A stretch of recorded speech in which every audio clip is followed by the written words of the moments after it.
Conste, yo estoy esperando. Generalmente yo estoy a la hora. Una vez nomás creo que hubo un problema con ustedes, pero fue por la línea. Aparte hoy día sí tengo que terminar temprano porque después tengo que dar la capacitación gratuita que va a dictar el instituto, entonces tenemos que avanzar rápido, así que hoy día no voy a esperar. Profesor, ¿y esa capacitación gratuita hasta qué hora A las 7, es? De 7 a... 7:45 será. Ya, profesor. Gracias. De nada. El link, profesor, lo han compartido. Solo he visto el aviso. A ver, permíteme, voy a verificar. Su grupo es formación de brigada. Ah, sí, solamente ha compartido en este caso. Pero vamos a copiar lo que ha compartido Miss Evelyn. ¿Dónde está? Después de brigadas no tienen nada. No, no tenemos. Hoy día no tienen ya. No. Entonces, acá está. Charla gratuita. Esto lo voy a reenviar.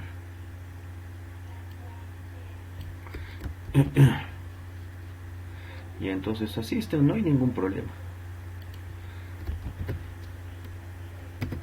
Es más, voy a enviar a todos los grupos.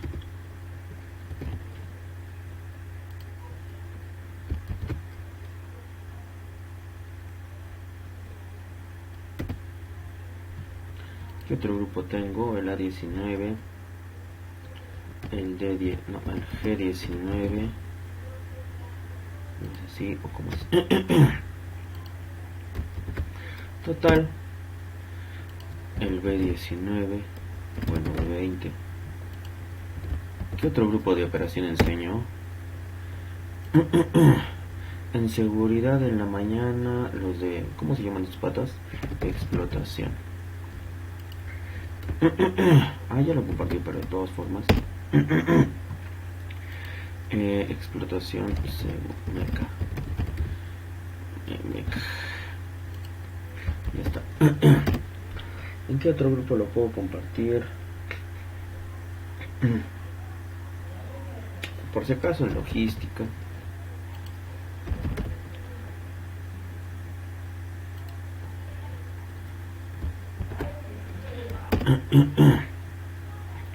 En el diplomado.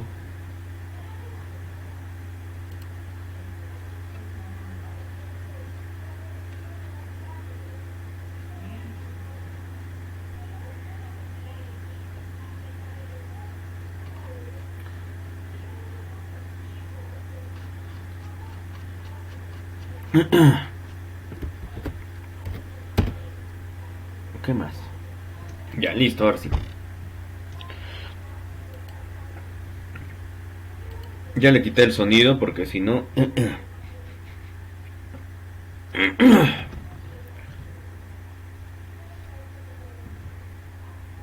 Primero, vamos a definir qué es búsqueda y rescate, describir sus etapas, nombrar las tres categorías de víctimas de acuerdo a su ubicación, encontrarse en un incendio estructural. No solamente eso, sino es para cualquier maniobra, ¿ya? Enumerar 4 características de la búsqueda primaria, enumerar 5 consideraciones de seguridad al momento de realizar la búsqueda primaria, enumerar 2 características de la búsqueda secundaria, listado de los factores críticos y enumerar la secuencia de rescate. Entonces, ¿qué es búsqueda y rescate? Existen varias tácticas que se necesitan para buscar al personal que se encuentra en el trabajo, perdón, que se encuentra en una emergencia, ya sea por derrame de Madper, por fuego o incendio o por lo que fuera. Se debe considerar una emergencia cuando la vida de una persona está en peligro. La primera prioridad o la táctica que se realiza es la búsqueda de rescate, control del fuego y también es el combate la descontaminación de un Madper si fuera necesario. La conservación de las propiedades es la tercera prioridad. Está casi al final conservar la propiedad. También existen propiedades tácticas que es entrada forzada y ventilación. ¿Cómo es entrada forzada? Cuando yo no tengo forma de ingresar a esa labor o a ese lugar. Por lo tanto, yo lo que tengo que hacer es romper, destruir, abrirme un camino. ¿Qué es búsqueda y rescate? Entonces son las acciones para localizar y evacuar en forma segura a las víctimas que se encuentran atrapadas en un incendio. Yo he enviado varios links. Me gustaría que ustedes los puedan revisar. ¿Ya? Uno es de... Es un simulacro, bueno, de Colombia. Al final simulacro es aquí o en cualquier parte. Un simulacro es nada más que una representación de un efecto real, ¿no? Pero como si fuera que estuvieras preparándote. Eso es un simulacro. Como su nombre lo dice, tratas de simular lo que está sucediendo. Luego tienes la clasificación de las víctimas de un incendio. Existen varios factores que influyen en esta clasificación. Sin embargo, el factor principal es la ubicación de las víctimas que estuvieran cerca a esa emergencia.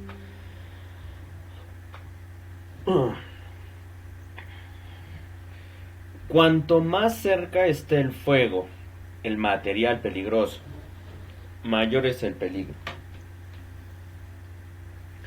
Existen tres categorías.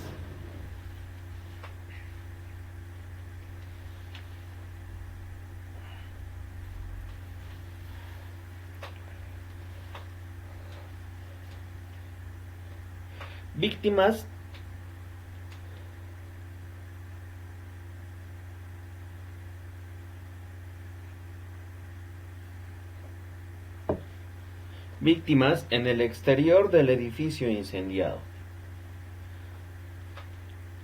Ocupantes conscientes y capaces de salvarse por sí mismos, que se percatan rápidamente del peligro. La víctima sale en buen estado al tiempo que el incendio recién se está iniciando y la estructura está sin daño. Cuando llegan las unidades, estas personas están esperando afuera o están en proceso de abandonar el edificio, a través de sus salidas normales. La función de las dotaciones al llegar es trasladarlas a un área segura. ¿Qué pasa? Que a veces se produce no solamente un incendio, sino se producen distintos agentes o factores que pueden afectar. Por ejemplo, cuando estás en una operación, en interior mina, en una industria, en una constructora, se derrumba un talud, entonces tú tienes que hacer las maniobras correspondientes.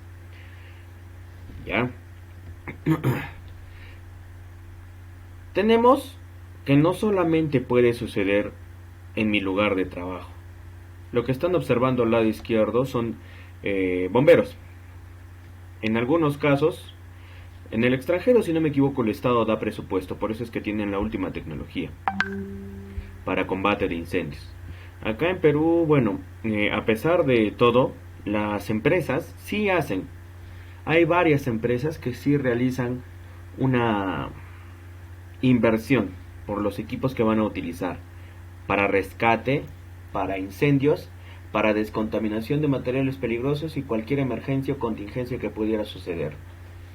Bien, después tenemos por el lado derecho lo que puede pasar en casa, que tal vez yo necesite hacer búsqueda y rescate cuando sea un incendio en mi casa, porque las maniobras que yo les voy a decir hoy día no son simplemente por brigadas industriales.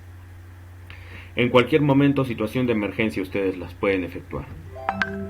Y se supone que lo que debes hacer es, debes tener en cuenta algunos criterios mínimos, por ejemplo botiquín, por ejemplo gasas, ¿qué más?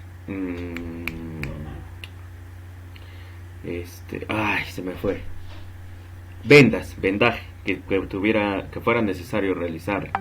En algunos casos, tal vez no es necesario ponerle una tabla porque no es una fractura, pero sí de repente es porque se quiere evitar así que el daño que se haya causado a esta persona pueda generar de repente una pérdida continua de sangre. Ay, ahora aquí es. Permítame, a ver. ¿Aló? Buenas. Sí. Buenas tardes, José. Permítame un momentito, por favor. Un momentito, un momento. Disculpe, ahorita no lo puedo. Ya.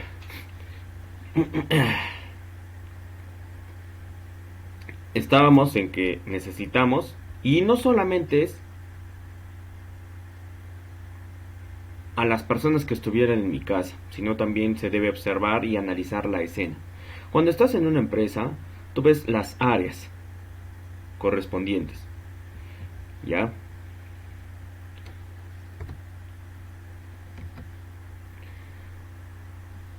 Primero estaban las víctimas que se encuentran en el exterior, o sea que están saliendo por su propia cuenta. Víctimas que intentan salir del edificio, que tendrán dificultades al estar intentando salvarse por sí mismas, generalmente en diferentes grados de pánico. Colgados puede ser en algunos casos se encuentran a las personas que están intentando estar cerca a algunas estructuras que se encuentran en la empresa, para evitar así el colapso estructural, porque cuando hay un incendio es lógico que la resistencia de los equipos, de las herramientas van a empezar a disminuir. Hasta incluso se puede ver afectado las estructuras en el interior de la empresa. Cuando hay emergencias, no solamente búsqueda y rescate es para un incendio. Imaginemos, existe un terremoto y yo estoy en mi lugar de trabajo. Si yo soy brigadista, yo tengo que empezar las maniobras de búsqueda y rescate, haciendo señales desde ventanas o de algunas zonas donde hubiera comunicación con el exterior. En algunos casos están colgados en las ventanas, saliendo de las ventanas o haciendo señales de las ventanas, saltando, perdón, de las ventanas. En el caso de interior mina, lo más crítico es en minería subterránea, porque en minería subterránea tú tienes labores en grandes longitudes, por lo tanto tienes que estar atento a dónde se sucede. Necesitan atención inmediata, muestran buena voluntad a ser rescatados. Se debe coordinar el ataque. Bueno, en este caso se está poniendo en caso un fuego, el fuego. Se debe coordinar el ataque al fuego junto con las funciones de rescate. Si fuera una emergencia por MATPEL, es lo mismo. Se debe coordinar la descontaminación del MATPEL y en conjunto con las actividades o las funciones de rescate de las víctimas. Y las víctimas que se encuentran dentro de la edificación, que tal vez ya están empezando a perder el oxígeno. Las víctimas que pueden estar inconscientes, atrapados, confusos o incapaces de salvarse por sí mismos. Generalmente el número y ubicación son desconocidas para las unidades que corresponden. En base a testimonios y rumores se puede estimar el número, ubicación y condición, pero la única manera de encontrarlos es mediante la búsqueda primaria. Etapa de la búsqueda y rescate tienes el preplaneamiento. Se realiza cuando nos estamos dirigiendo a la emergencia con los equipos y la logística necesaria, el mismo que se inicia en el instante que se recibe la alarma, planificando las acciones a desarrollar. En el preplaneamiento yo tengo que decidir qué necesito, qué voy a llevar, que de repente necesite un EPRA. Todo eso tengo que evaluar para trasladarme. Reconocimiento y observación de la escena. ¿Cómo y qué es lo que está sucediendo?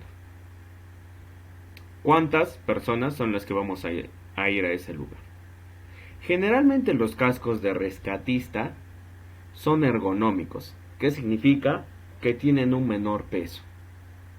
El caso de entrada a un incendio generalmente es más pesado. ¿Sabes por qué la búsqueda y rescate es más liviano? Porque tú tal vez vas a tener que utilizar la fuerza para trasladar a una persona. En algunos casos, el rescate es la agarras de los dos, o sea, imagínate lo siguiente, ¿ya? Tú has perdido el conocimiento y estás en un incendio estructural en la empresa. ¿ya? Entonces, si es que estás tirado en el piso, lo que hace el rescatista es o bien de cuclillas o bien cuerpo a tierra y te empieza a desplazar. Uno, y lo más fácil es agarrar y jalarte de las axilas. O sea, pasa su mano por las axilas y lo empieza a arrastrar. O, si es que yo estoy entrando con camilla, lo arrastro, lo pongo encima de la camilla y lo traslado. Si es que me doy cuenta que los accesos son bastante... tienen dimensiones pequeñas, entonces lo coloco en la camilla y tal vez tenga que utilizar un trípode de rescate. Un trípode de rescate me va a permitir realizar un izaje, si es que yo lo puedo, algo así como si lo estuviese amarrando a la camilla, para izarlo y levantarlo. Y se supone que en esa maniobra yo tengo que utilizar todos los equipos certificados. Yo no puedo dejar que una maniobra de búsqueda y rescate, si es que voy a utilizar cuerdas, voy a utilizar tirolinas, voy a utilizar distintos equipos y herramientas, yo no puedo utilizar de alguna otra persona que me diga que está certificado. Por ejemplo, y pasó, cuando se ha hecho un rescate, a veces van pues las brigadas también que tienen los policías. En algunos casos, específicamente los policías, los brigadistas, los que son brigadistas, sí tienen sus cuerdas normadas, ya, y se supone que ellos las cuidan. Creo que es la única área de la policía que sí trabaja de manera eficiente. Sin embargo, por ejemplo, vas a si es que estás haciendo búsqueda y rescate, no puedes utilizar cualquier cuerda, por más gruesa que sea, porque se puede deshacer los hilos o puede empezar a perder resistencia. En el caso de cuerdas, tú tienes algo así como la consistencia de un cable. No sé si les habrán explicado que un cable primero tiene la protección externa. A ver, si no estoy mal, tienes el alambre es lo que protege. De ahí tienes el interior es son, ¿cómo se llaman? Es un torón. Un torón es la unión de varias almas. O sea, van unidos varios cables, por decirlo, pero pelados. La protección externa, la protección interna son los torones, pero tienes varios torones. Y en esos torones tú tienes láminas de cobre. Y en esa lámina de cobre al interior tú tienes el alma del cable. Es algo parecido lo que pasa con las cuerdas. Las cuerdas también tienen una protección interna y una protección externa. En algunos casos anticorrosivo, pero eso debe estar normado. Un metro de cuerda normada te puede costar 40 soles, 100 soles, dependiendo de cuáles sean las características que necesites. Normada. Y para eso debes buscar un distribuidor. No es que yo me voy a Don Manuel porque necesito ahorrar costos. Debo buscar el normado en algún distribuidor, porque yo no puedo confiar. Para eso incluso las cuerdas normadas deben entregar una certificación la persona que te está vendiendo, la persona o institución que te está vendiendo. ¿Ya? Entonces estamos en el preplaneamiento. Luego tienes el reconocimiento y observación de la escena. Es algo así como lo que les dicen a ustedes la inspección del área de trabajo. Cuando haces inspección del área de trabajo,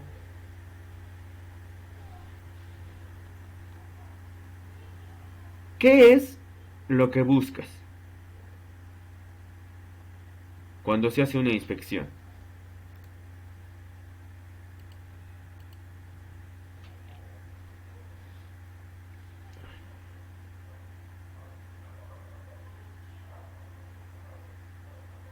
Toda la vida no participo. Debemos tener presente. ¿Qué? Las fallas del lugar o de lo que se está inspeccionando. ¿Solamente las fallas?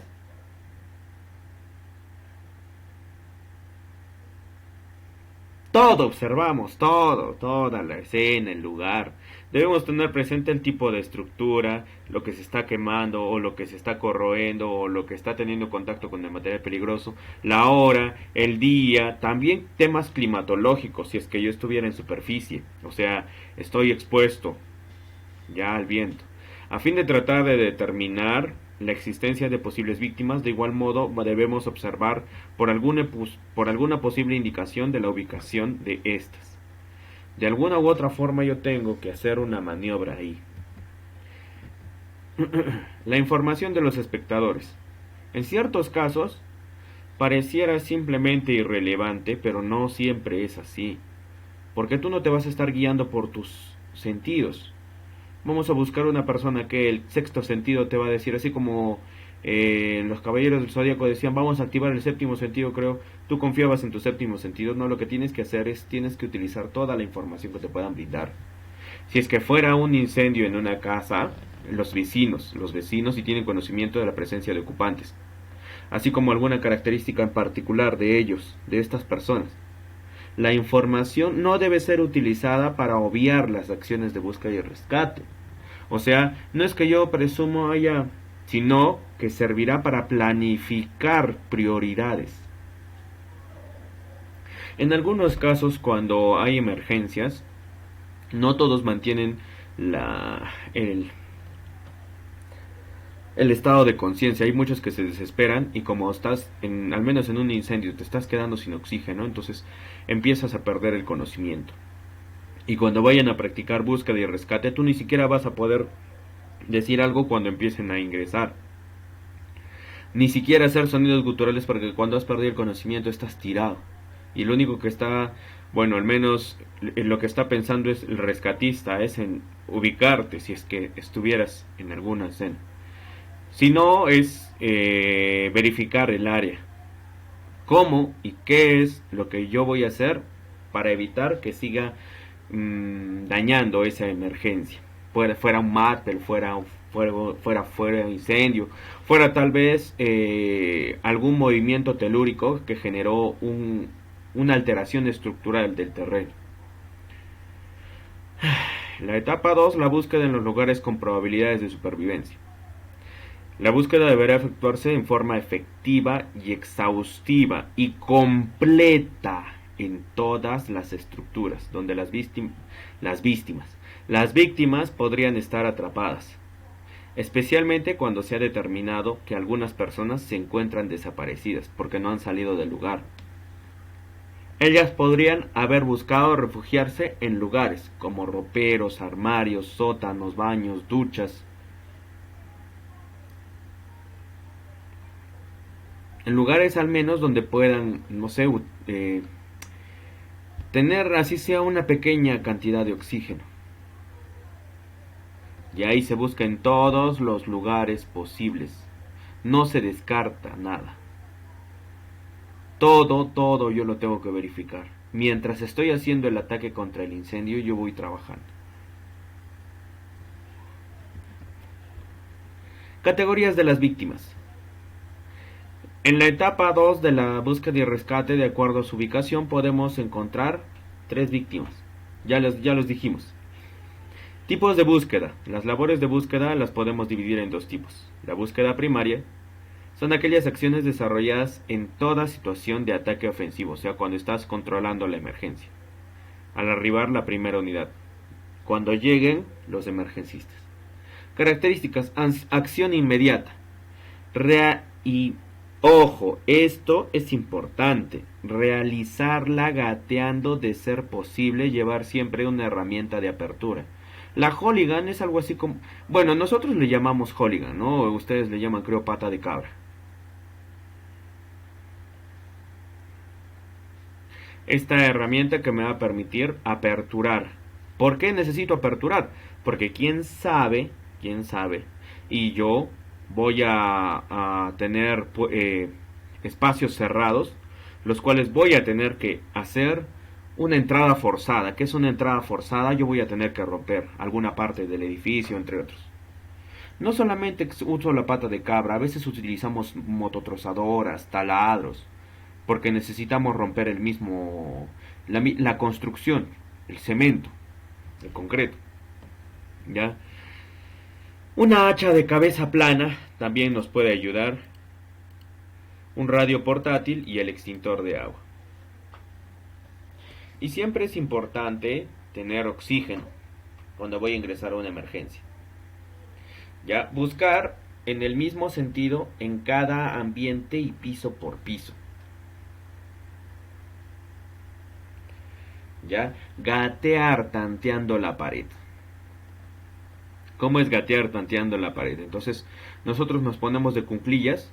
¿Y qué vamos a utilizar? ¿Alguna vez habrás, bueno, cuando has sido bebé has gateado? Cuando has sido mayor, de repente ya no has gateado. Pero, ¿qué pasa? Para que me entiendas. Gatear, ya gatear, para gatear, nosotros ubicamos las manos para adelante, ¿cierto? O sea, cuando yo voy a caminar gateando, o cuando voy, perdón, voy a caminar gateando. Cuando yo voy a gatear, mis manos están en la parte frontal. ¿Cuál es el detalle? Imagínate acá en este incendio que está sucediendo. Ya, yo estoy en el tercer piso.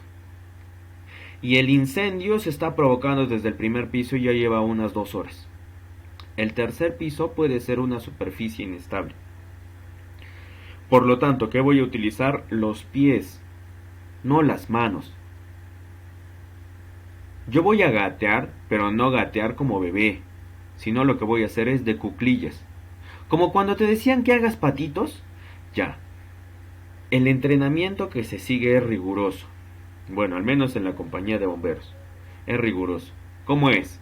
Te pones de patito, empiezas por este lado, si te das cuenta. ¿Ya? Y en todas las oportunidades lo vas a hacer así, ¿ah?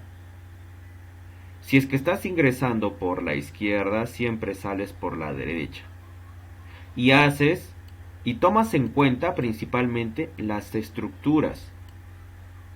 No tomas en cuenta el sentido común. En ese momento no estás pensando en norte, sur, este, oeste. No tiene nada que ver la ubicación que tú tienes. ¿Sabes por qué? Porque si se está incendiando esto o está generando una gran cantidad de gases y yo me intento cruzar, después me voy a desorientar. Y yo no sé si estaría saliendo o estaría entrando. Por lo tanto, siempre tomo la misma dirección, teniendo en cuenta la pared. Como te decía, tu pie hacia adelante. Es como que estás chancando con tu pie, estás chancando hacia adelante. Porque si la estructura es inestable, se va a caer. Pero si tú pones la mano por delante, tú te vas a caer, porque el peso de tu cuerpo va a ganar. Por eso es importante hacerlo con el pie. Estás en patito, estás caminando. Ya, en los entrenamientos, no, y vuelvo a decir esto porque es importante, porque los brigadistas siempre entrenan. En los entrenamientos se hace de patito con tu EPRA y con tu traje. ¿Cuántos kilos más? Unos 30, 40 kilos. Ya cuando va avanzando el tiempo después del entrenamiento, se hace con el cuerpo, ¿cómo le llaman? Peso muerto. Unos 40 kilos más estás llevando en la espalda. Así es como se hace el entrenamiento para rescate de víctimas. Y esto no solamente te lo digo por el entrenamiento para ser bombero, sino es porque cuando exista algún problema, el brigadista debe estar preparado para poder cargar una persona que mida 1,90 y que pese 80 kilos. Es lógico que vas a ingresar entre varios. Son varios los brigadistas que ingresan a hacer búsqueda y rescate. Búsqueda y rescate no va a ser una persona. ¿Qué pasa si después se pierde oxígeno y al final hay que rescatarlo a él? ¿Cómo yo sé eso? Mínimo 2 personas. En un incendio, en una brigada industrial, son mínimo 6. Y de esos 6 ya se distribuirá cuál es el grupo de entrada, cuál es el grupo de respaldo, cuál es el grupo de descontaminación si fuera MAPE. Si fuera un incendio, ¿cuál es el equipo? ¿Cómo le llaman? ¿Quiénes van a hacer el ataque ofensivo y quiénes van a hacer el ataque defensivo? O sea, ¿quiénes van a cuidar? ¿Quiénes van a hacer el respaldo, el relevo? ¿Hasta ahí me estás entendiendo?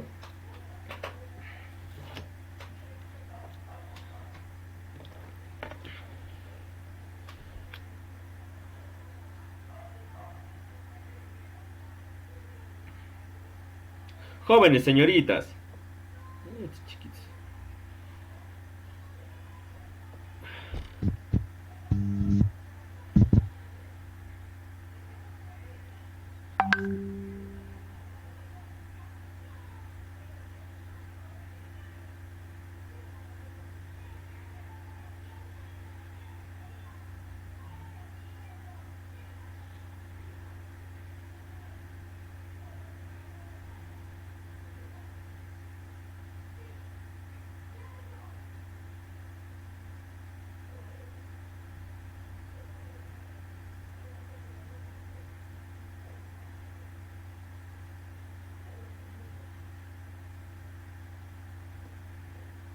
Jóvenes señoritas, ¿me escuchan o no me escuchan? Sí, profesor, ahora se le escucha. ¿No se me han escuchado nada? Hasta un momento no lo escuchaba.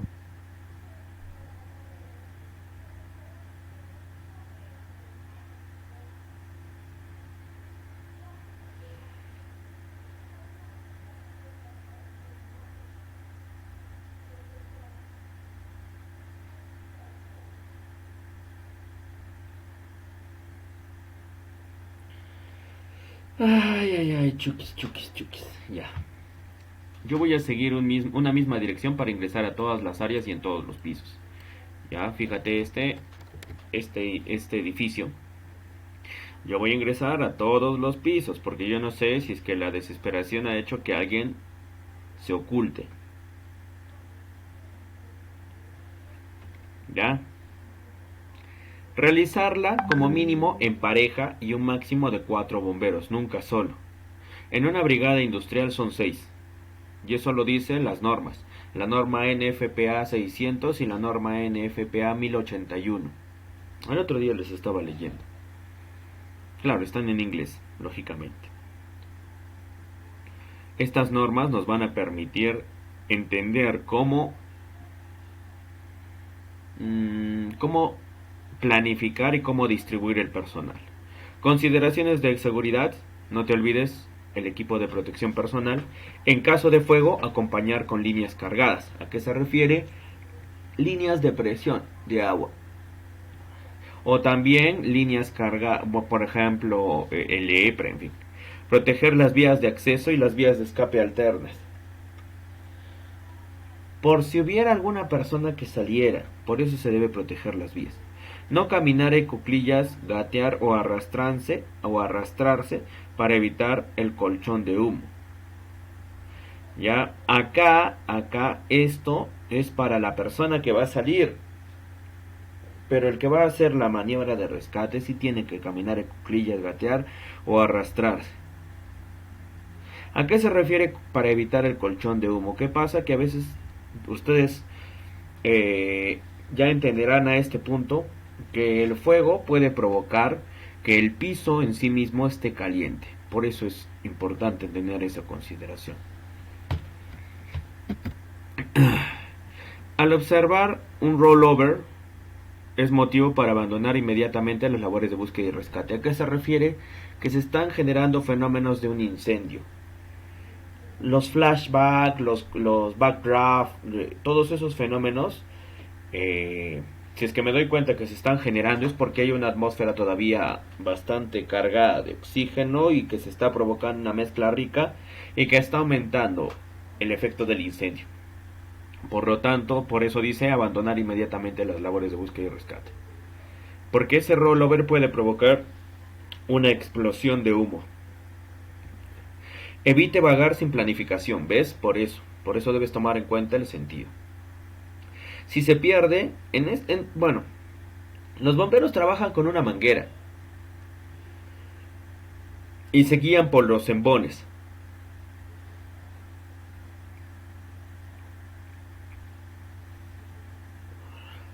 Ahorita vamos a ver a qué me refiero con el embón. La búsqueda primaria son aquellas acciones de búsqueda desarrolladas cuando el fuego ya ha sido controlado. Características: se lleva a cabo en todas las habitaciones. Mover todo el mobiliario, buscar abajo y detrás de los muebles. En caso de fuego que comprometa totalmente una identificación, se debe hacer un ataque defensivo. ¿Cómo es un ataque defensivo? En el cual estás resguardando tu vida. No se desarrolla la búsqueda primaria, en este caso se efectúa la búsqueda secundaria. Ya, la búsqueda secundaria son acciones desarrolladas cuando el fuego ya ha sido controlado. Cuando se ve que se está comprometiendo la edificación. ¿Ya? Entonces, hacia la boquilla, cuando haces un embón, ¿qué es un embón? Tú vas a unir el macho con el hembra para una manguera. El macho con el hembra, entonces lo que te das cuenta es que, si no me equivoco, hacia la boquilla se encuentra el macho y la hembra se encuentra hacia la salida, o sea, hacia donde está la máquina. Y eso debes tomarlo en cuenta.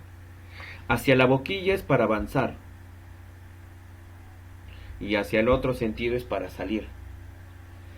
Pero yo tengo que estar comunicándome con mi no es guardia, con mi cuadrilla.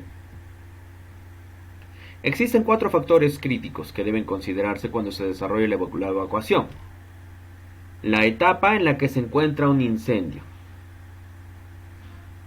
Etapas de un incendio, ¿quién me dice?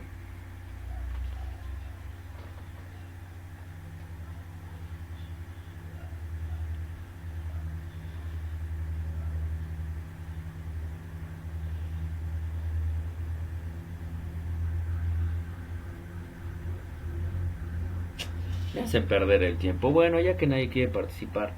Las víctimas me están escuchando, ¿no?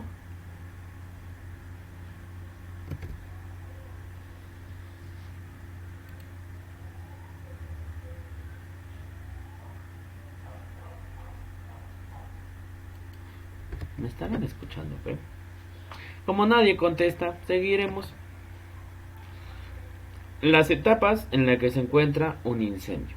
Las víctimas del incendio, número, ubicación y condición. Condición se refiere al estado de salud. El efecto del incendio en las víctimas. La capacidad de las fuerzas de control de incendios para ingresar al edificio, remover o proteger a las víctimas y controlar el incendio. Las etapas de búsqueda durante un incendio es un factor importante. Las etapas y respuestas apropiadas son: no se ve nada o incendio muy pequeño. Ya se refiere a no se ve nada porque no hay víctimas. No hay peligro para la vida. Iniciar una búsqueda inferior hasta ser informado que todo despejado. Los ocupantes en el interior no están en un peligro. No están en un riesgo alto que podría afectar su salud o integridad. Y la búsqueda interior también verifica el estado del fuego. ¿A qué se refiere con búsqueda interior que vas a ingresar? Se ve humo o incendio activo. Desplegar el control del incendio simultáneamente con las operaciones de rescate para ganar la entrada y el control del acceso interior. La operación continúa en la modalidad de rescate hasta completar la búsqueda primaria y se haya transmitido todo despejado. ¿Por qué se habla de todo despejado? Porque se supone que ya con esa indicación tú puedes retirarte. Cuando el incendio se haya estabilizado, se continúa con la búsqueda secundaria. Edificación totalmente en llamas. La entrada inmediata y las actividades de búsqueda son imposibles. La sobrevivencia de víctimas es improbable. Una vez que el incendio está bajo control, se ventila, elimina el área y se inicia la búsqueda secundaria, una vez ya controlado el incendio.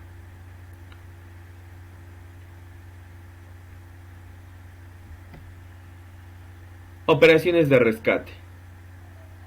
La secuencia del rescate. Los esfuerzos de rescate deben extenderse a las víctimas en la siguiente secuencia. El más severamente amenazado, dependiendo de las condiciones del terreno. Todo esto se hace con la categoría de... se cayó. Del terreno.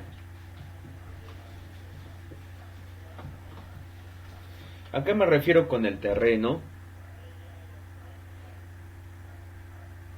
Las estructuras. ¿Cómo están las estructuras? parecen todavía estables.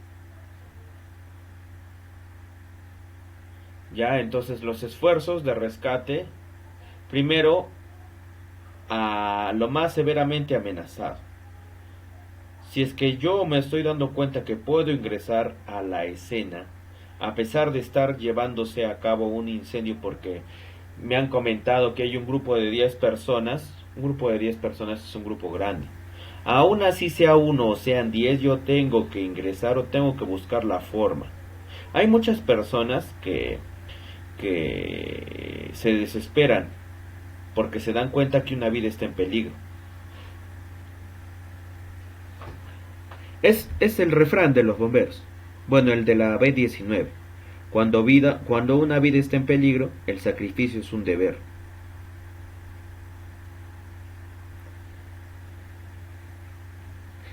Tienes el más severamente amenazado, el número más grande de personas. Por ejemplo, si es que se hubiese hecho una maniobra de búsqueda y rescate en esto de Utopía, en esta discoteca que se incendió en Lima, se hubiese buscado el número más grande de personas que hay en ese lugar.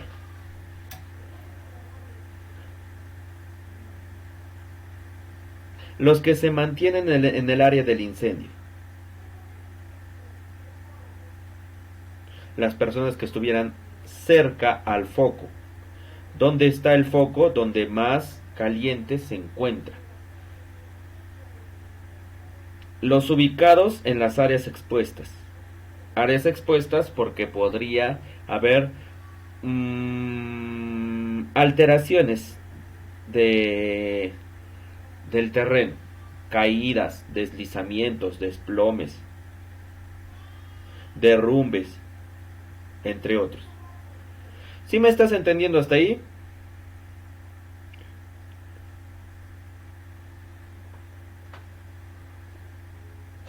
Sí, profesor. Importante, todos los esfuerzos del ataque inicial deben concentrarse en reforzar las búsquedas de rescate. ¿Eso qué quiere decir? Que cuando tú vas a iniciar una maniobra de búsqueda y rescate, primero debes controlar la escena, si es que es un incendio, si es que es un mate. Perdón.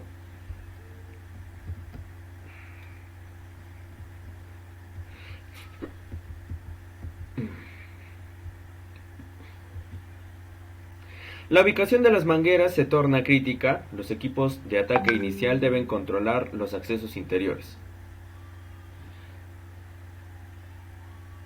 ¿A qué se refiere cuando el incendio está volviéndose más denso? Por los gases que se generan. Entonces lo que debo verificar es las escaleras, los salones, los pasadizos, confinando el fuego y protegiendo las vías de escape. Siempre se debe tomar esas características. Siempre yo debo considerar eso.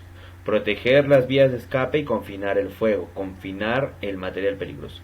Todos en la zona del incendio deben comprender que la operación está en modalidad de rescate, hasta que se haya completado la búsqueda primaria. Puede ser necesario sostener el fuego, quizá destrozar la estructura con el fin de ganar tiempo para el rescate. ¿Por qué destrozar la estructura? Porque así ya no voy a estar concentrado en que tengo que apagar el incendio.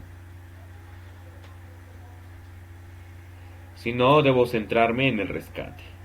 Son decisiones que debo tomar. No siempre es así, no siempre es así de fácil. No puedes decidir o sea, cuando estás en una empresa, pues tú tienes que intentar salvar todo lo que puedas. Sea material, pero lo principal es pues las personas, lógicamente. Si es que hay personas que están involucradas en esta búsqueda y rescate, son los primeros. Las decisiones para la seguridad de las víctimas se debe decir apartar a las víctimas del incendio, apartar al incendio de las víctimas y utilizar una combinación. No sé si me estás entendiendo.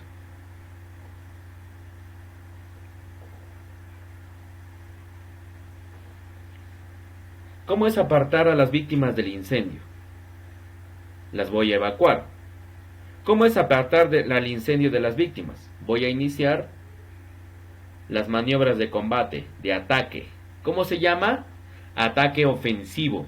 ¿Qué significa ataque ofensivo? Cuando yo voy a disminuir los efectos que pudiera causar el fuego o incendio. ¿Qué es ataque ofensivo? Cuando principalmente estoy resguardando mi seguridad o mi integridad.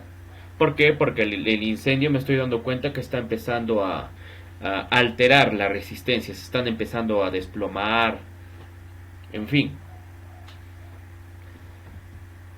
Ya, la evacuación de las víctimas. ¿Cómo es? Se puede decir el procedimiento. 1. Es una tarea común durante la mayoría de los incendios. 2. Hay ocasiones, especialmente en las instalaciones hospitalarias, en las cuales las víctimas están seguras en su ubicación actual, a comparación de ser llevados a través de pasadizos llenos de humo. Estos movimientos interfieren con los esfuerzos de combate interior, especialmente si fuera por instalaciones hospitalarias. ¿Por qué? Porque los pacientes están bien donde estén. Entonces yo tengo que trabajar con el área en específico. Un enfoque práctico consiste en mover solo a aquellos seriamente amenazados o afectados, luego iniciar un ataque agresivo del incendio mientras salen el resto de ocupantes. Primero los seriamente afectados o amenazados por el incendio o por el material peligroso. Este ataque debe ser capaz de proteger a aquellos ocupantes en el lugar hasta que el control del fuego sea completado.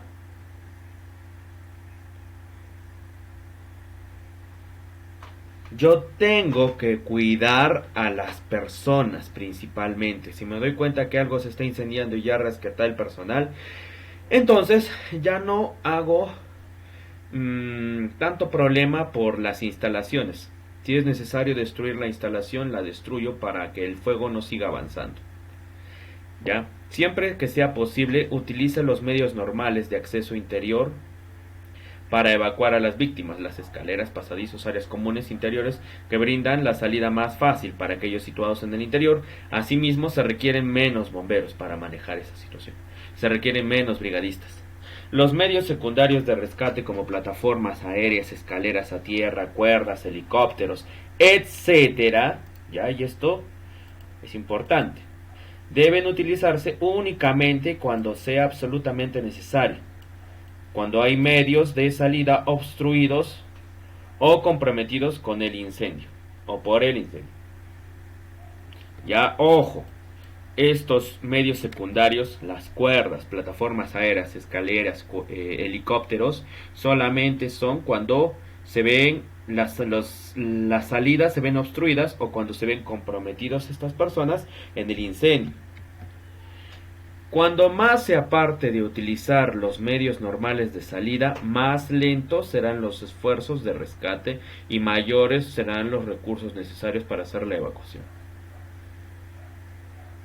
Acá dice santo y seña de cumplimiento. ¿A qué se refiere? Cuando terminas, cuando dices todo despejado. All clean, en inglés si no me equivoco.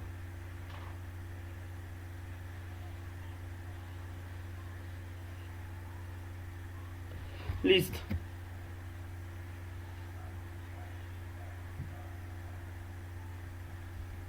Ya es cuestión de entrenamiento principalmente. Y bueno, de algunas maniobras y de estar atento a la situación porque pudiera ser cambiante las condiciones. Bueno, ¿preguntas?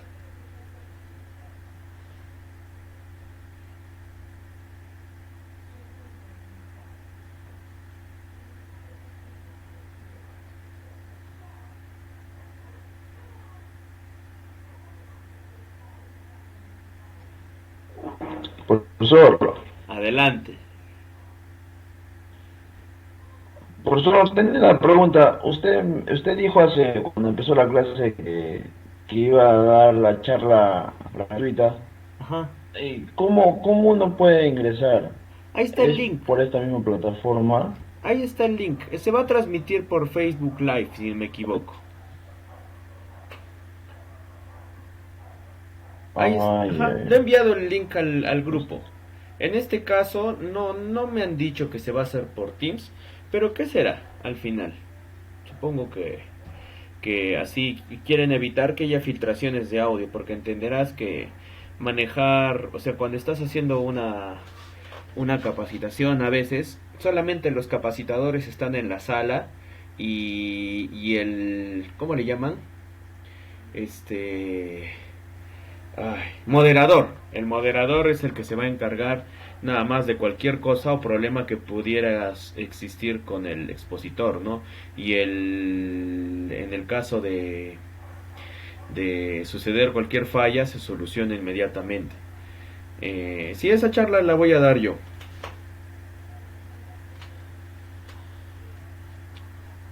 Vamos a hablar ahí un poco de manera un poco general, peligros y riesgos en minería.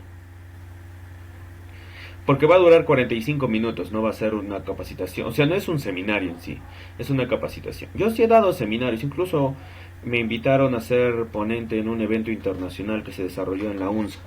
Un congreso internacional, el Congreso Internacional de Geociencias. Yo ya hablé de perforación y voladura. Pero sí, por mí. Ya yo estoy acostumbrado, se puede decir, a hablar. Vamos a salir entonces. Y ya está. ¿No tiene ninguna duda o pregunta? Aparte, a ver, ¿qué dice acá? Incipiente, latente, llama y humo. No. Bueno, en sí, de manera general, Clever sí son así, ¿ya? Pero cuando hablamos de manera técnica, el incipiente es el amago o inicio. ¿Ya? La etapa inicial es en la cual todavía se puede controlar. La siguiente etapa se llama combustión libre. En la combustión libre el combustible empieza a quemar y a arder y es donde se empieza a aumentar la temperatura. Y al final tienes la etapa arder sin llamas. La etapa de arder sin llamas es cuando el incendio principalmente está avanzando por la acción de los gases, no tanto por las llamas en sí. ¿Sí? ¿Nadie más? ¿No tienen más preguntas, dudas? Entonces yo pregunto, empiezo.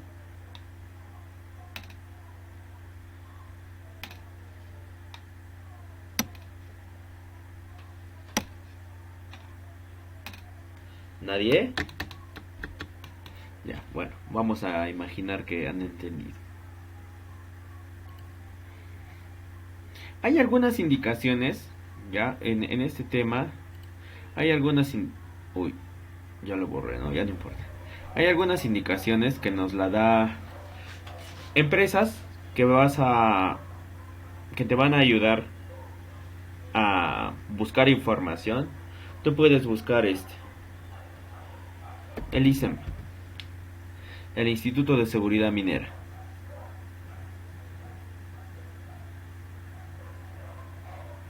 ¿Ya? Vas a hacer lo siguiente.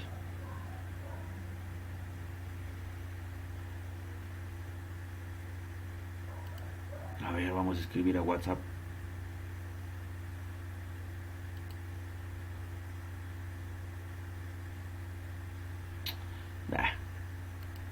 Vayas. Ya.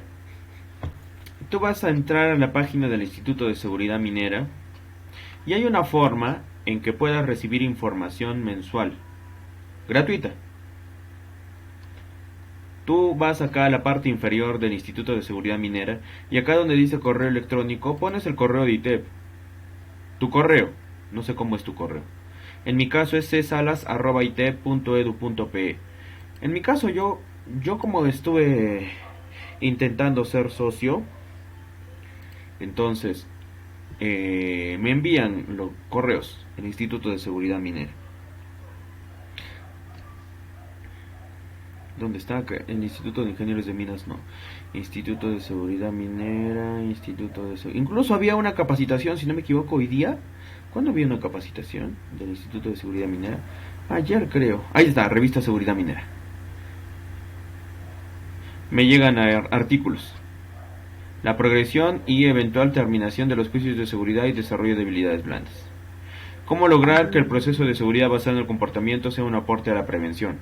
Congreso Mapla Mantemin abordará principales desafíos de la gestión de activos. En fin, entre otros. El manual de salud ocupacional y primeros auxilios. Pero esto es para comprar. La revista minera Seguridad Minera edición 159. Yo la puedo descargar aquí, ¿ves? Entonces esto me llega de manera libre. Simplemente porque le das clic aquí, pones tu correo, escribes. Profe, no se ve nada. Ahí escribes, de verdad no se ve, pero ahí pones tu correo. Le das clic a enviar y te va a enviar información.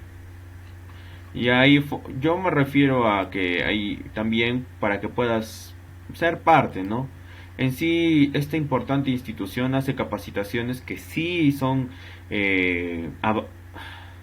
avaladas por las empresas. Como te habrás dado cuenta, tienes 10, 12, 3 empresas. Bueno, las minas Buenaventura, Hudbay Minerals, Antamina, bueno, propiamente el Instituto de Seguridad Minera, Sociedad Minera El Brocal, Raura, Minera Vale, tienes Poderosa, Las Bambas, Mar Cobre, Bateas, Antapacay y Pan American Silver. Y bueno, las capacitaciones virtuales también tienes, ¿no? Yanacocha, tienes Mar Cobre, Poderosa, entre otros.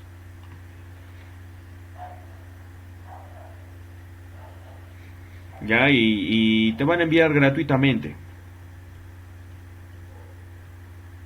Ya, ese es uno. Otro, tú puedes revisar, como te había mencionado. ¿Dónde estaba eso? No me acuerdo dónde lo puse.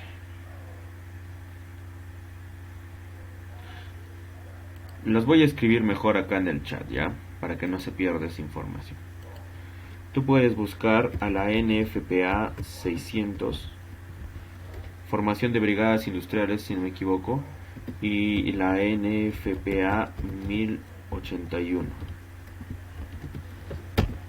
Pero para poder adquirirlas tendrías que pagar, creo que son 60 o 70 soles, no estoy seguro. Ay, carajo, ya está manchado. Pero hay información en internet, tú buscas NFPA 600 PDF y ahí te da información. Norma de seguridad, norma sobre brigadas industriales de incendio y la norma NFPA 1081. En sí hay un diferente, principalmente sabes por qué se utiliza, y no estoy haciendo propaganda a la NFPA por si acaso, es una organización internacional.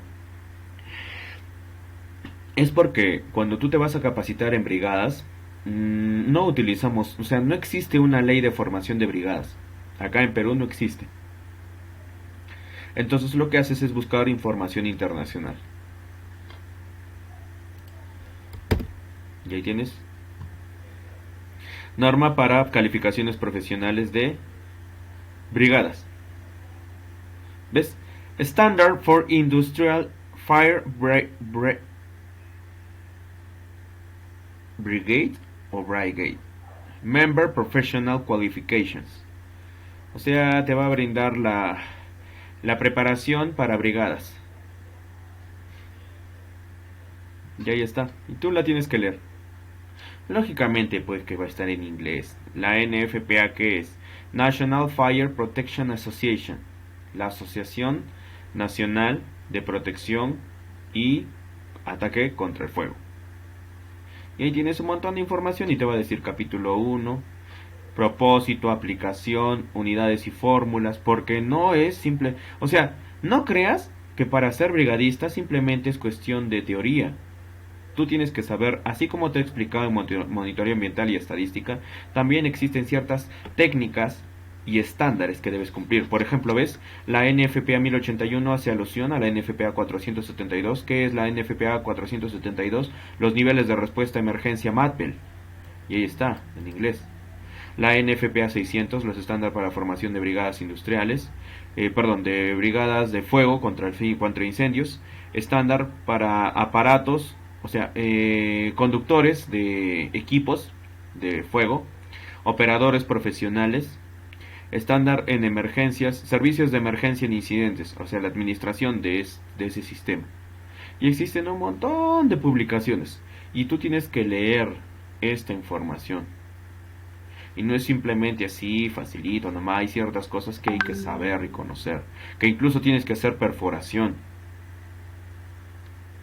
Ya, esto es lo que estaba... Bueno, yo entiendo el inglés, así no te puedo decir, yo manejo el inglés que, por favor, ¿qué vas a saber tú del inglés? No, pues, al final yo siempre mantengo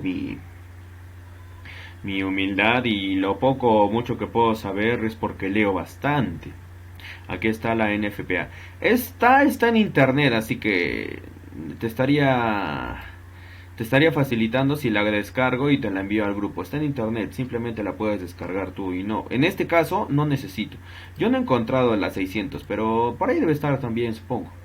Solo que no la vas a encontrar en español, no seas tan flojo, tienes que traducirla si deseas leerla.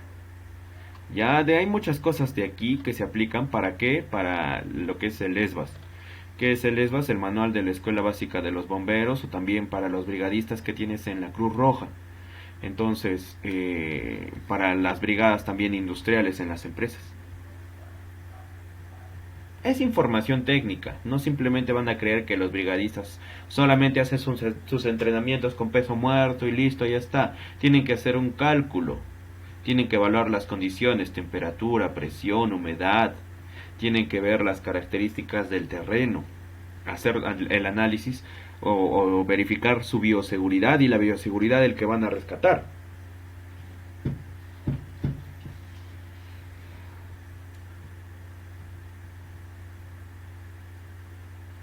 ¿Hasta ahí estamos bien?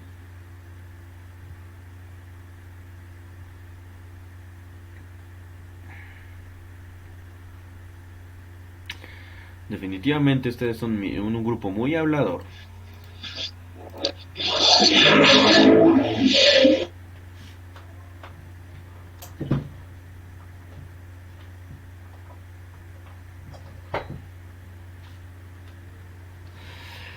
Ay, Dios mío, ya vamos a revisar los videitos, ¿ya? Nadie tiene preguntas, ¿no? Hasta aquí.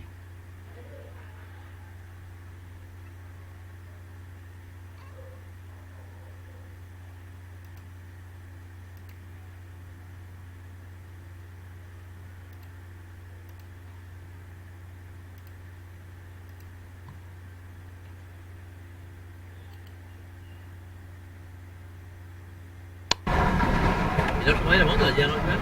¿Público? ¿Ah? ¿Cuándo ya no ven? ¿Qué se weá? ¿Toda esa madre que van a cargar con los milicos? Estamos dejando afuera, weón, si lo más probable que... A ver, aquí lo más probable, weón, que si nos vamos a meter por la chimenea, a lo mejor vamos a tener que levantar algunos sectores, así que... Nada está dicho todavía, la última palabra. ¿Ves? Porque tú te metías a la chimenea, weón, y a lo mejor ya salía una parte de la rampa y ahí es posible... Acceder a nuestra Claro, gente. entonces por eso que estamos preparados. Una cabeza de chancho ahora. Que este weón digamos lo hecho al tito, weón. Hace rato. Hace rato hemos empezado a...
tirar de repente.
Yo lo que quería que hicieran era reconocer el área. Ya no sé si se habrán dado cuenta. Bueno, el video yo lo he enviado al grupo, así que de ahí ustedes pueden observar y analizar.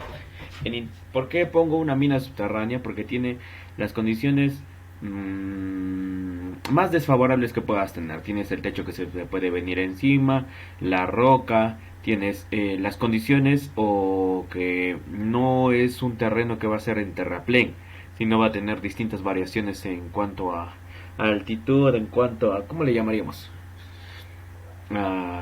Compactación. Bueno, no tanto compactación porque el terreno va a estar compacto, sino que van a existir como si fuera una trocha, niveles y desniveles. Como te diste cuenta, el equipo estaba como que en un vaivén, subía, bajaba, así. Eso es por el terreno. Y hay todas esas características tú tienes que tomar en cuenta. ¿Por dónde? ¿Cuáles son tus accesos? ¿Cuáles son las entradas? ¿Cuáles son las salidas? Y todo eso.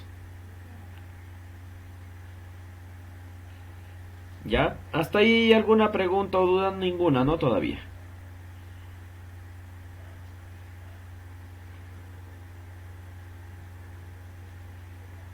Jóvenes señoritas.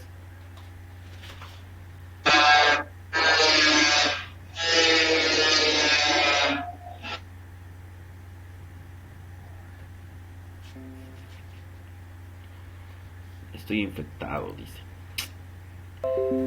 Paso, madre. Estoy infectado. Fue ya. Mi computadora es la que está infectada. Ya. ¿Nada? Usted decía. Ustedes son un grupo que no me dejan ni hablar. Mucho participan. Bueno. Esto sucedió acá en Perú.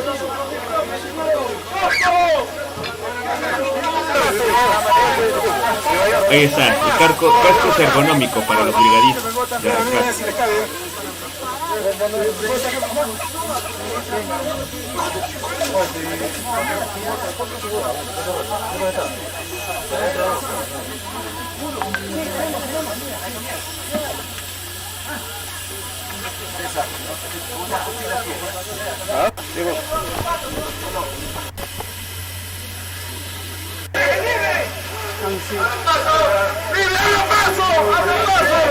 Han sido reportados. Está libre, continúa. No toma mucho. Han sido reportados. Los mineros correspondientes. Están saliendo.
Ya bueno, es como una pelea en esa situación porque en una maniobra de búsqueda y rescate,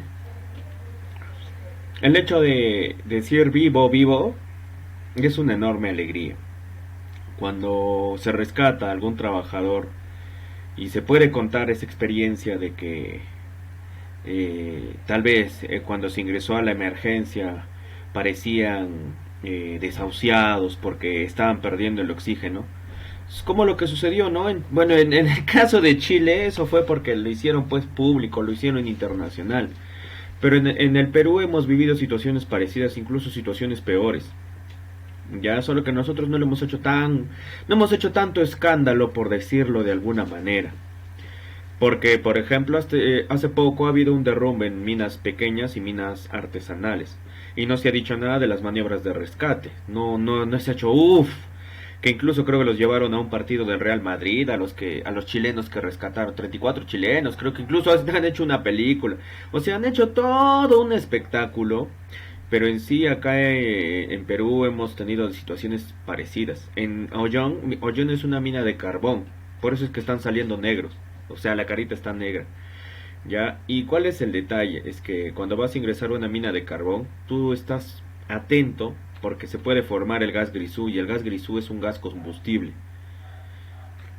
Entonces, hay una serie de variables que pueden cambiar mientras estás haciendo la maniobra de rescate. En ese caso, no hubo la necesidad de utilizar EPRAS. Como te diste cuenta, salieron caminando por su propia cuenta. Ahora, el único detalle fue la gente que estaba ahí esperando a sus familiares, ¿no? Que estaban preocupados. Y también existen chismosos, no van a creer que todos son familiares. Entenderán ustedes que cuando hay una maniobra de rescate, cuando es en industrial, se reserva el derecho. ¿Por qué? Porque solamente lo conoce la empresa. ¿Cuántas maniobras de rescate se han desarrollado en el interior de distintas empresas? En el caso de los bomberos voluntarios apoyan, en el caso de que la situación se les sale de las manos, se les escapa de las manos. Pero bueno, sí, por eso pues, hicieron una película, se han hecho un chongazo de que rescataron a no sé cuántos chilenos. Sí, claro, se hizo una maniobra, pero en Perú se hizo algo parecido. Incluso hubo más cantidad de trabajadores que quedaron en interior mina, y no se hizo tanto espectáculo como lo que hizo Chile. Entonces, yo me refiero a eso. O sea, al final lo que importa es que se salve la vida. No interesa tanto cuántos medios existan, si se hace una noticia internacional. Lo importante, al final, el que va a marcar la historia es la persona que estuvo dentro de esa, o sea, la que ha vivido esa experiencia, tanto del rescate como la que ha estado adentro. Porque es horrible cuando uno se queda sin oxígeno, se queda sin labores de acceso, porque existen a veces derrumbes, deslizamientos, caídas. Entonces nos quedamos atrapados, y lo peor de todo es que en subterránea te quedas atrapado en un túnel. ¿Y qué haces? No estás en tu casa, no tienes agua, no tienes servicios, no tienes de repente ventilación, iluminación, comida. Porque entenderás que cuando se hacen maniobras de rescate en subterránea, si es que se están tapando las labores de acceso, entonces yo tengo que hacer o bien un pique, o bien tengo que hacer una voladuras, en fin, tengo que hacer trabajos para abrir y conectar a superficie.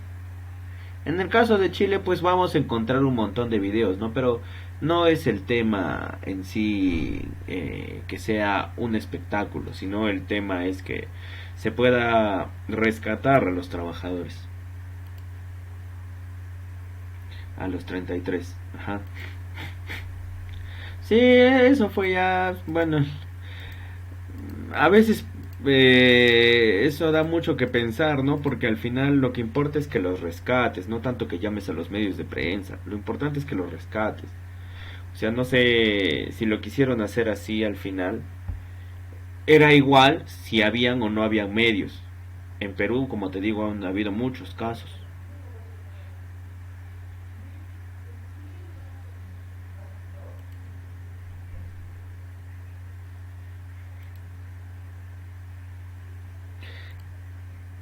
Lo que tienes que hacer Cuando tú ya estés si te dedicas a esto de manera profesional, la formación de brigadas, o sea, vas a ser un futuro brigadista, vas a tener que elaborar esto.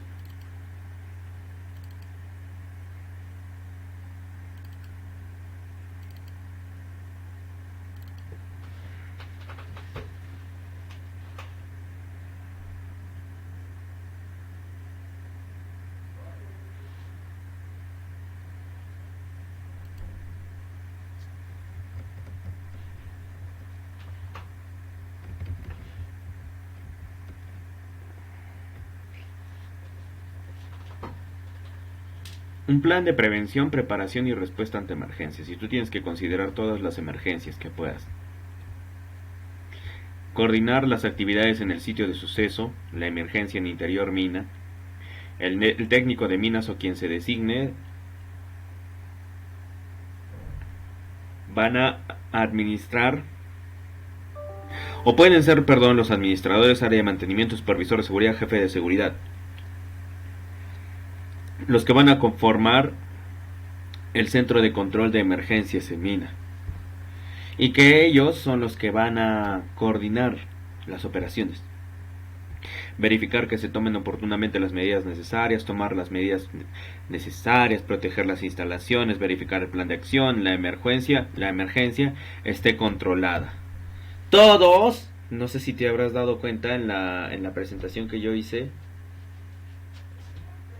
¿con qué frase se podía celebrar? ¿Qué tenía que decir? El santo y seña.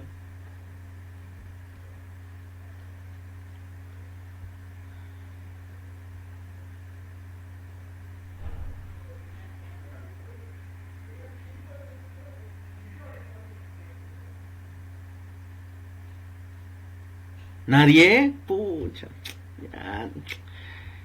Ya no sé qué más hacer para que participen, pero bueno, creo que ya voy a dejar de pedirles participaciones. Nada, participan. ¿O me están escuchando o no me están escuchando?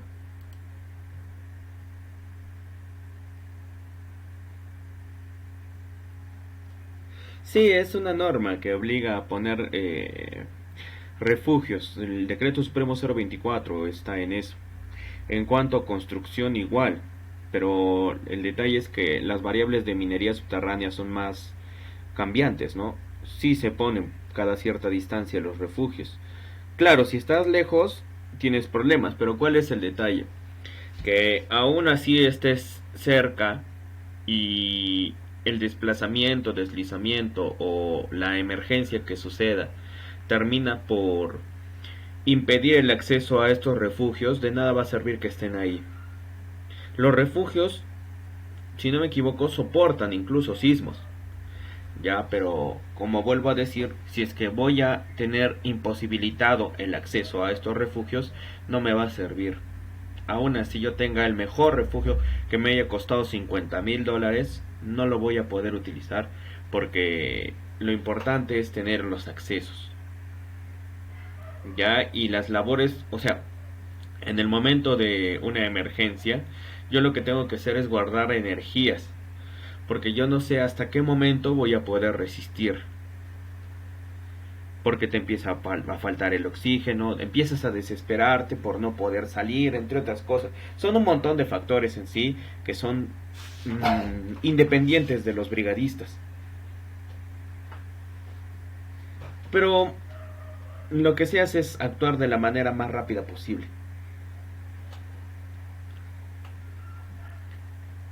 Entonces, estábamos viendo acá, ¿no? Las responsabilidades del coordinador, cómo se debe iniciar una respuesta y qué tipo de emergencias vas a tener. El coordinador de la actividad con el jefe de minas o a quien se designe.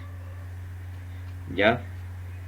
El responsable de seguridad, el responsable de asuntos legales, el responsable de protección industrial, el responsable de... En fin. Tienes acá, este es un manual que se ha elaborado. Pues vamos a incluso los números. Ya, vamos a ir a la Cruz Roja, los bomberos, todo. Ya vamos a ir a dónde está recursos humanos, recursos materiales, dónde estaba equipo de comunicaciones, Ahí está, organización de la emergencia, los procedimientos. Procedimiento en caso de accidente de personas. Establecer normas que deben cumplirse cada vez que sucede un accidente que lesione a personas o que produzca daños materiales o a vehículos, equipos o instalaciones. Se define como accidente todo acto no deseado. La investigación, bueno, los deberes, acciones de las personas, de la persona que estuviera cerca, avisar de inmediato o a la mayor brevedad. Del jefe o supervisor de turno, aplicar los primeros auxilios en forma inmediata. Enviar de inmediato al lesionado al gabinete de primeros auxilios. O requerir la presencia de ambulancia. Despejar el área del personal innecesario para no entorpecer. Si no hay sospechas de lesiones a la columna, no lo mueva a menos... Si hay...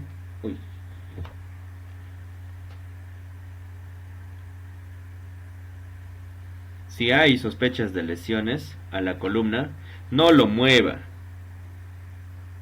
a menos que haya riesgo para su integridad. Si es necesario moverlo, tome las precauciones necesarias aplicando las técnicas de primeros auxilios. Lo que les había mencionado, cuidar la columna. Siempre alguien debe estar encargado de la cabeza. Una vez que el accidentado haya sido trasladado al policlínico, realizar las acciones destinadas a normalizar las operaciones interrumpidas, avisar por radio o teléfono al jefe de operaciones o superintendente, avisar a la superintendencia si no me equivoco, este es de protección de aviso emergencias. Confeccionar a la brevedad posible el informe de investigación del accidente, implementar en forma inmediata las medidas de prevención. Y así sucesivamente, incluso los paramédicos, que deben atender profesionalmente. ¿Ya? Tienes todas las acciones. Accidente grave, cualquier accidente de trabajo que obliga a realizar maniobras de reanimación, realizar maniobras de rescate, ocurra por caídas de altura de más de 2 metros, provoca en forma inmediata la amputación o pérdida de cualquier parte y que involucre un número tal de trabajadores que afecte el desarrollo normal de la faena. Y el fatal sabemos que es cuando pierde la vida. Tienes el procedimiento en caso de incendio en superficie. Ya sabes que se debe evacuar a todo el personal. Se debe tratar de extinguir, comunicar al jefe, informar la ubicación, verificar si existe personal dentro del área siniestrada. Del trabajador, al advertir la presencia de fuego o escuchar la alarma, deberá detener los equipos, máquinas, herramientas, todas las operaciones que se estén desarrollando. Se procederá a cortar la energía, se evacuará al personal afectado y se colaborará con el control del fuego. Del técnico, se estimará la magnitud del incendio, notificará la emergencia, el jefe de turno será a cargo de la emergencia, se activará la alarma, si hubiera personal lesionado se procederá a su retiro y así sucesivamente. Son todas las operaciones que se deben tener en cuenta. En el caso de un incendio subterráneo, de la misma manera. La diferencia es que las áreas, no es lo mismo tener un incendio en superficie que en tener un incendio en subterráneo. Establecer una organización que permita en forma óptima durante y después de un suceso calificado como emergencia, minimizar los riesgos y daño a las personas, equipos o instalaciones. Se definen las responsabilidades del personal de operación.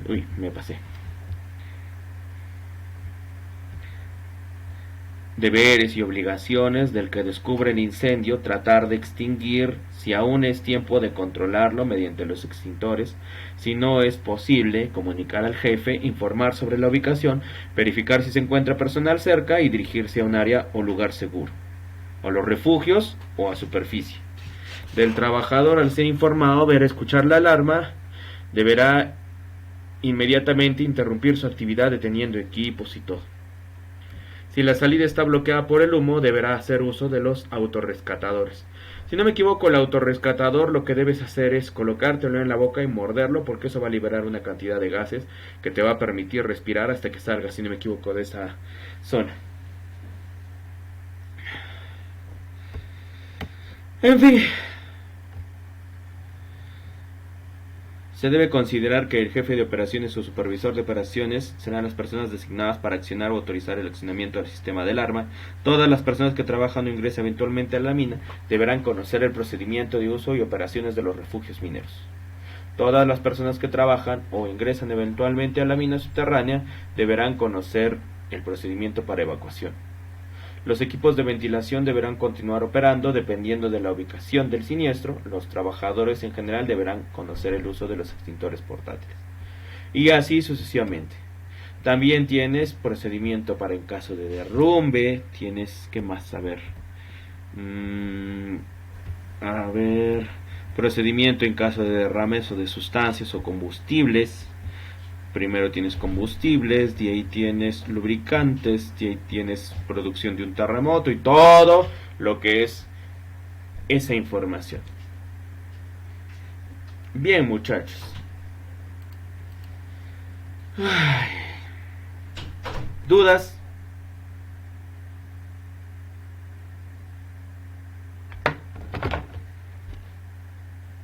¿Preguntas?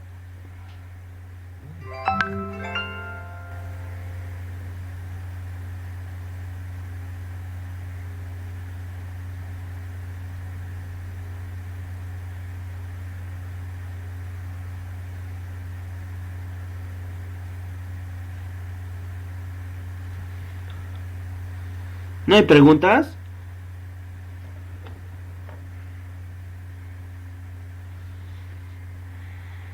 ¿Me escuchan, no?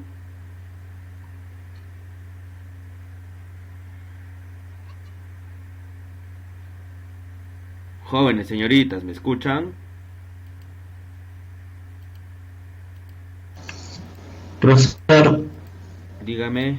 profesor, profesor, sobre los autorrespiradores, ¿hay otros tipos o es el único que mencionó?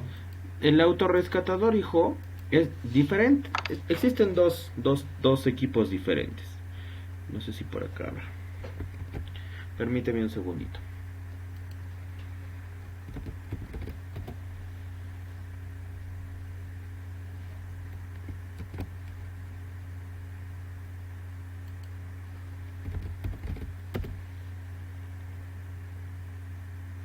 Permíteme un segundito mientras va buscando. Te voy hablando. Tú tienes, para ingresar a una emergencia o una zona donde hay algún agente gaseoso, tienes el autorrescatador y lo que es el EPRA. Son dos cosas muy distintas.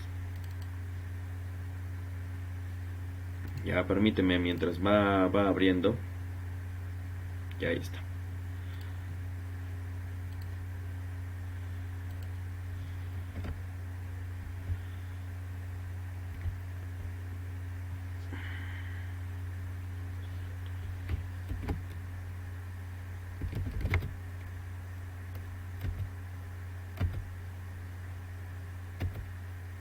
Ya. El EPRA es aquel que te va a permitir ingresar cuando hay deficiencia de oxígeno, temperaturas elevadas, humo, atmósferas tóxicas asociadas al fuego. Tú vas a utilizar el EPRA para poder estar en la zona, pero no tocar el fuego. No puedes tocar el fuego con el EPRA. Debe estar en buena condición de salud y estado físico, no tener síndromes claustrofóbicos, entrenamiento intenso, buen control emocional, aplicar un adecuado patrón respiratorio. Las ventajas: proporciona protección respiratoria ante atmósferas tóxicas. Actualmente los equipos son ligeros, fibra de carbono, tienen Kevlar. El Kevlar es una protección parecida a lo que tienen los trajes antibalas, entonces es bastante resistente. La protección frente al aire caliente de un incendio. Se usa a libre demanda y tiene presión positiva para que ingrese. O sea, va a bombear oxígeno. Ya no solamente oxígeno, sino va a bombear algunos agentes que necesitas para respirar. Facilita las labores de búsqueda y rescate. Las desventajas: el movimiento es limitado por el equipo. O sea, no puedes tú correr porque se te va a consumir bastante rápido el oxígeno. Visión delimitada por el tamaño del visor. No sé si se estarán dando cuenta que acá tienes un visor, o sea, una máscara full face. Y eso te va a limitar la visión.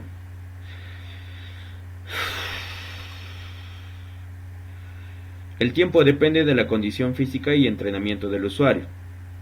Peso y volumen depende de la marca y modelo del equipo. Mínimo 8 kilos pesa el EPRA. Comunicación dificultosa por el uso de la máscara. Entonces no puedes estar gritando porque eso va a hacer que consumas más oxígeno. Las partes: el cilindro, la unidad reguladora. O sea, lo que tienes es esto. A ver, vamos a buscar una imagen. Tienes, acá está el arnés que te va a permitir que lo coloques. Luego tienes la full face. Este es el respirador que va a la parte de la full face. El bypass, las válvulas de bypass que me van a permitir el paso de la presión del oxígeno desde la botella hasta mi máscara full face. Luego lo vas a colocar y va a hacer... ¿Por qué? Porque estás aspirando ya. Tiene que hacer ese sonido. De lo contrario no has colocado bien el EPRA. Tienes acá las correas, ¿no?, de Nomex. ¿Qué más? Bueno, debes mantener la calma en sí, más o menos es eso. En cambio el autorrescatador es algo que tú muerdes. Vas a perder el conocimiento en interior bien, estás sintiéndote cansado, entonces muerdes. Un autorrescatador es un equipo que lo único que te va a entregar es oxígeno por unos cuantos minutos, pero no es como el EPRA. El autorrescatador te durará 2-3 minutos. En cambio el EPRA te puede durar media hora o 45 minutos. Esa es la diferencia. Bien, muchachos, eso es todo.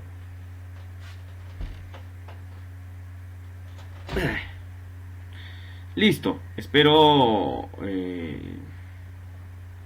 como les dije ayer, no hayan gustado de cómo yo he desarrollado mis clases.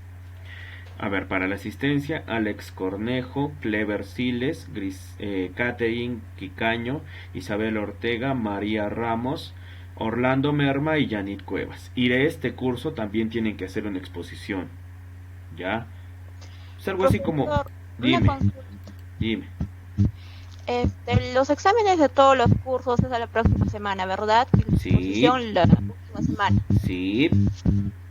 Ya, profesor. Las exposiciones son de acá 2 semanas. Profesor, una pregunta. Adelante. Profesor, hace como más de un mes, cuando recién pasó las notas de la primera unidad, hubo un criterio que usted no había llenado, que era el cuaderno.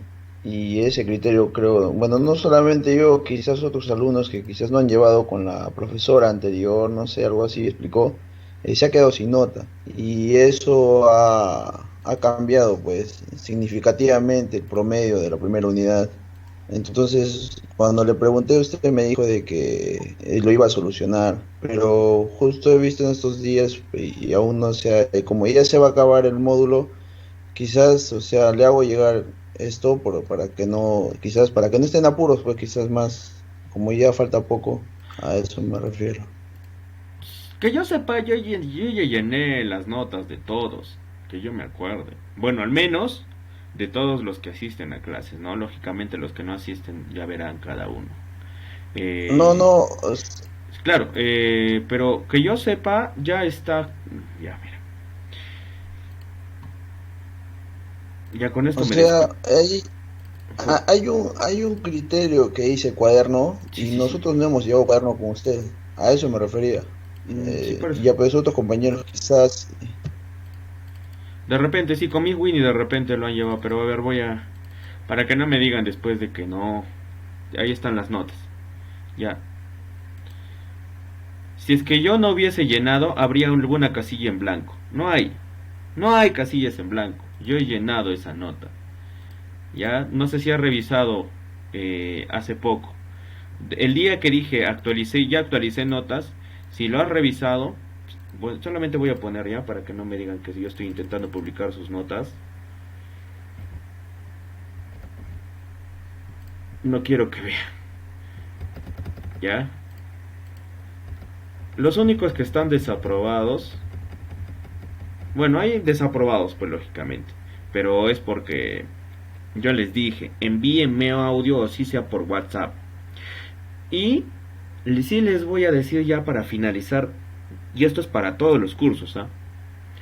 Si la semana de evaluaciones y la semana de exposición el estudiante no tiene audio, no sé cómo me hace un video, me graba el audio de su exposición, no sé cómo me hace, pero me tiene que enviar y tiene que estar en la exposición esa información. O sea, ya está preparado eso. Porque si el estudiante va a creer que uno va a exponer porque es el que tiene el audio, yo no voy a permitir eso. Se supone que si es que es un grupo de 2 personas, los 2 exponen. Acá no hay, profesor, es que yo no tengo audio. Ya les he dicho 1000 veces que me envíen por audio. Por eso es que hay jalados. porque lamentablemente asisten, pero no están participando. ¿Ya? Y eso yo estoy preguntando, y no estoy preguntando que me digas cosas que hay en la NFPA 1081. Yo estoy preguntando cosas elementales. Si aún así no han querido participar, hoy día fue el último día. El lunes ya no permito participaciones, ya no hay nada. Los trabajos ya se han dejado, se supone que han debido ser enviados. Hasta mañana hay un trabajo que tienen que enviar. Ya la siguiente semana va a ser las evaluaciones orales y la subsiguiente va a ser las exposiciones. Y en el momento de la exposición yo no voy a estar, y la próxima semana se va a cumplir. A la hora del examen, no están a las 6 en punto conectados en línea, su nota va a valer 5 puntos menos. Y lo estoy avisando por adelantado. A excepción de los alumnos a distancia. Los alumnos, ¿cuáles son los alumnos a distancia? Acá hay dos nomás creo. En el grupo que tienen ustedes. Voy a agarrar cualquier curso, estadística. ¿Quiénes son los alumnos a distancia? Cornejo Tejada, Curi Lucano y Llave Chaca. Son los únicos que estarían eximidos de ingresar temprano. El resto de estudiantes, a no ser que tengan una justificación de salud, que tenga un certificado médico, están obligados a entrar en estadística el lunes a las 6 de la tarde. De lo contrario van a tener 5 puntos menos en su evaluación. Para monitoreo ambiental a las 7 de la noche. De lo contrario van a tener 5 puntos menos. Para formación de brigadas a las 5 de la tarde. De lo contrario va a tener 5 puntos menos. Para la última evaluación y la exposición. Ya, ahí no hay ninguna excusa. Si sucede algo, me lo tienen que avisar por anticipado. Porque si me lo dicen a última hora, yo ya les descuento los 5 puntos. Profesor, pero es la única vez que les estoy pidiendo y les estoy exigiendo puntualidad. Es la única vez. Y si no van a poder hacerlo, bueno, yo ya estoy mandando mis avisos. Guerra avisada no mata gente, dicen. Ya yo les he dado las facilidades para que participen. Si no han querido, ese ya es, discúlpenme que se los diga así, no soy ofensivo, pero ese ya es su problema. Ustedes tendrán que solucionar. Profe, tampoco funciona mi audio de WhatsApp. No sé, ese rato agarras, me llamas, porque yo no los voy a estar llamando el día de la exposición ni el día del examen. Tú verás cómo soluciones. Porque esta unidad yo voy a ser más exigente. Si me da la gana de ponerte un 0,2, aún así hayas estado en clases, se me va a dar la gana. Pero si es que tú me demuestras que has estudiado, que estás ahí, participas en el momento de la evaluación, yo no me voy a hacer ningún problema. Estoy hablando para los alumnos que no son Cornejo Tejada, ni Curi Lucano, ni Llave Chaca. Todos los demás tienen esa obligación. Leónidas sí me comenta que él trabaja. Ya, si ese día, ojo, si no me lo dices por anticipado, yo voy a creer que es una excusa. Pero si tú me envías días antes, profesor, el día sábado o el día viernes o el domingo, ya lo veré como una excusa porque es un día antes. El domingo, dices que del domingo me quieres avisar para el lunes que trabajas. Qué casualidad, has empezado a trabajar hoy día domingo, justo mañana es nuestro examen, qué casualidad. Si trabajas, será mejor que me avises por adelantado, cosa que yo ya estoy avisado y así no hay ningún problema a la hora de la hora. Ya estoy siendo bien claro. Ya, después ese día no me hagas decidir, profesor, pero ¿por qué me ha puesto 12? ¿Te acuerdas que dije que tenía 5 puntos? Sí, profesor, pero yo pensé que iba a tener consideración. Yo ya les he mencionado que desde este mes, el profesor buenito, pobrecito, ese profesor ya se acabó. Hoy día y para las próximas voy a ser todavía más estricto. Ya les he dicho cómo tiene que ser la exposición, no quiero que me leas. Espero que estés estudiando tu exposición y vas a estudiar para tu examen. Porque si te demoras más de 10 segundos para responder una pregunta en la evaluación, yo ya no la hago valer. Le digo siguiente, a ver, dejo la pregunta abierta para que cualquiera la responda. Ya, por favor, estudien.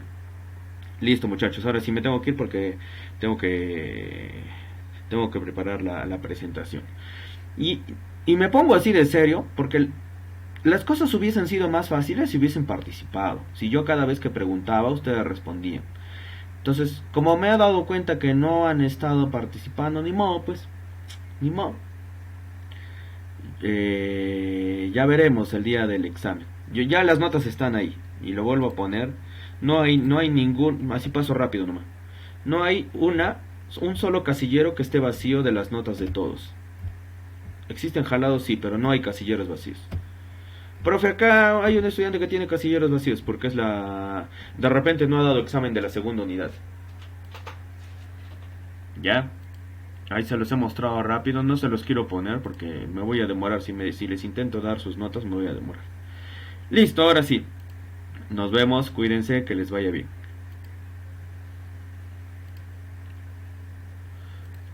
Me voy. Chao, chao, se cuidan, nos vemos.